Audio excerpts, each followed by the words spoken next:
Amis rêveurs, bonjour. Aujourd'hui, je vous propose de découvrir L'Homme de Loi, un conte tibétain sur la façon dont un homme de loi parvient à régler les litiges qui se présentent à lui. Laissez-vous simplement emporter par la voix de Philippe pour cette belle découverte. Si un supérieur te protège de sa bienveillance, même la ruade d'un cheval ne peut t'atteindre. L'homme de loi. Dans les temps anciens, dans une vallée profonde à l'ouest du Tibet, vivait une jeune femme nommée Pema. Un jour, elle se décida de partir de bon matin, se laver les cheveux dans la rivière, non loin de son village. Arrivée au bord de l'eau, elle s'arrêta, posa ses affaires et regarda autour d'elle. Mais les alentours étaient déserts, car il était encore très tôt et la plupart des villageois dormaient encore. Elle se déshabilla tranquillement et posa sur une grosse pierre plate, près de la rive, ses vêtements et ses 2 bagues en or. Puis, dans le plus simple appareil, sans se préoccuper de ses affaires, elle s'enfonça dans l'eau et se lava le corps et les cheveux. Assise sur un rocher, derrière un buisson, une jeune femme appelée Karma observait la scène, sans être vue. Quand elle sentit que Pema était bien trop occupée à se laver les cheveux pour s'apercevoir de sa présence, elle s'approcha discrètement de la pierre plate et subtilisa les 2 bagues en or posées dessus. Après s'être lavée, Pema nagea encore un petit moment, puis sortit de l'eau et se sécha au soleil. Au moment de récupérer ses vêtements et ses bagues laissées sur la pierre plate, elle s'aperçut que ses bijoux avaient disparu. Pema regarda les alentours, mais l'endroit où elle se trouvait était toujours aussi désert. Elle fouilla également l'herbe et le sol tout autour de la pierre. Ses bagues en or restaient introuvables. De retour dans son village, Pema alla immédiatement trouver un homme de loi qui vivait parmi les villageois et lui raconta sa mésaventure. Cet homme ne perdit pas de temps et convoqua Karma, car elle était connue de tous pour avoir de nombreuses fois volé les biens d'autrui. L'homme de loi réunit une petite assemblée pour juger l'affaire. Il interrogea Karma, qui portait déjà les 2 bagues en or en présence de Pema, mais la voleuse nia tout en bloc. « Ces 2 bagues en or que je porte m'ont été données par ma pauvre mère, décédée il y a fort longtemps, répondit-elle pour sa défense. Malheureusement, je n'ai aucune preuve de toute cette affaire, pensa l'homme de loi. Je dois trouver un moyen de piéger cette voleuse. Ma décision est prise, dit-il en s'adressant aux 2 jeunes femmes d'un ton tranchant. Vous devez vous partager ces 2 bagues. C'est la seule façon que j'ai de contenter tout le monde. Karma, la voleuse, se dit. Si j'accepte la décision de cet homme de loi, tout le monde verra que j'ai suivi son conseil.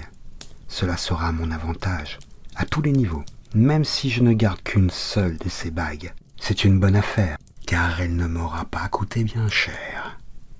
Elle regarda l'homme de loi, droit dans les yeux, et répondit d'une voix qui se voulait enjôleuse.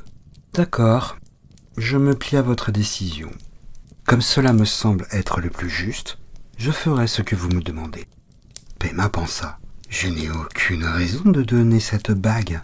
Si j'avais décidé de la céder, je l'aurais vendue et j'en aurais obtenu pas mal d'argent. Je ne veux pas que l'on m'impose de donner mon bien à quelqu'un d'autre. Et si un jour je décidais de donner ma bague, cela se passerait en toute discrétion et personne ne le saurait. En tout cas, cela ne concernerait pas un homme de loi et son assemblée. Après avoir jeté un coup d'œil à l'assemblée réunie autour du juge, Pema regarda l'homme de loi d'un air de défi et lui répondit abruptement. « Je suis déçu. Vous n'êtes absolument pas juste. Je ne peux pas accepter cette décision. Ces bagues m'appartiennent et je refuse d'en céder ne serait-ce qu'une. » Le juge regarda Pema en souriant et dit à nouveau. « Très bien. J'ai entendu tout ce que vous m'avez dit toutes les 2. Et maintenant, l'affaire me semble claire. Il est évident que les 2 bagues en or appartiennent à Pema, dit-il en se tournant vers l'assemblée réunie autour de lui. Je décide donc officiellement de remettre les 2 bagues à leur propriétaire et de punir Karma pour le vol qu'elle a commis. » La jeune Pema avait refusé de céder sa bague à Karma, alors que la voleuse était d'accord avec le compromis qu'avait proposé le juge. Cette dernière considérait qu'obtenir cette précieuse bague sans dépenser le moindre sou, était une transaction plus que satisfaisante et justifiait amplement son attitude conciliante. Et c'était une erreur, car c'est en observant la réaction des deux jeunes femmes que la situation apparut clairement à l'homme de loi, qui prit sa décision et jugea équitablement l'affaire. En ce temps-là, il y avait également dans une vallée proche du village de l'homme de loi, un roi qui avait épousé 2 reines. Les 2 reines avaient une grande différence d'âge. L'une d'un certain âge régnait aux côtés du roi depuis de nombreuses années, et l'autre, très jeune, n'était l'épouse du roi que depuis très peu de temps. Lorsque la plus jeune des 2 reines se trouva enceinte, l'aînée se dit, si elle réussit à engendrer un fils, il est évident qu'elle deviendra la première reine. Moi, pendant toutes ces années, j'ai fait ce que je pouvais, mais malgré cela, je n'ai pas réussi à donner un fils au roi. Il faut absolument que je trouve une solution à ce problème. Si je n'y arrive pas, je serai évincé, et la jeune reine prendra ma place. Et quand le roi ne sera plus, son fils héritera du royaume et le gouvernera. La plus âgée des 2 reines réfléchit très longtemps, puis décida de raconter qu'elle était également enceinte. Elle s'enveloppa de nombreuses couches de vêtements, dont le nombre augmentait au fur et à mesure que les semaines passaient. Tout le monde fut dupe, et crut qu'elle aussi attendait un enfant. Quelques mois plus tard, la jeune reine donna naissance à un très beau garçon. Pendant que la jeune mère dormait, l'aînée des 2 reines pénétra subrepticement dans la chambre et s'empara de son fils. Elle s'enfuit avec lui jusqu'à la salle du conseil et s'adressa à tout le monde en brandissant l'enfant. « Regardez mon fils, regardez le fils du roi. J'ai mis au monde le nouvel héritier du royaume. » Pendant ce temps, la plus jeune des 2 reines se réveilla et constata que son enfant avait disparu. En entendant les bruits de pas précipités dans le couloir, elle sortit de sa chambre affolée et courut jusqu'à la grande salle. Quand elle arriva devant le roi, elle aperçut la plus âgée des reines qui brandissait son fils.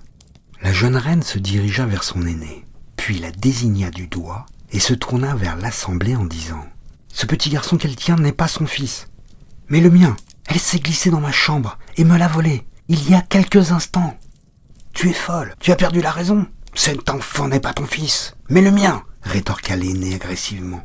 Je ne sais pas qui t'a volé ton enfant, mais une chose est sûre, c'est que ce n'est pas moi. Le roi se trouvait pris entre 2 feux. Il n'arrivait pas à prendre de décision.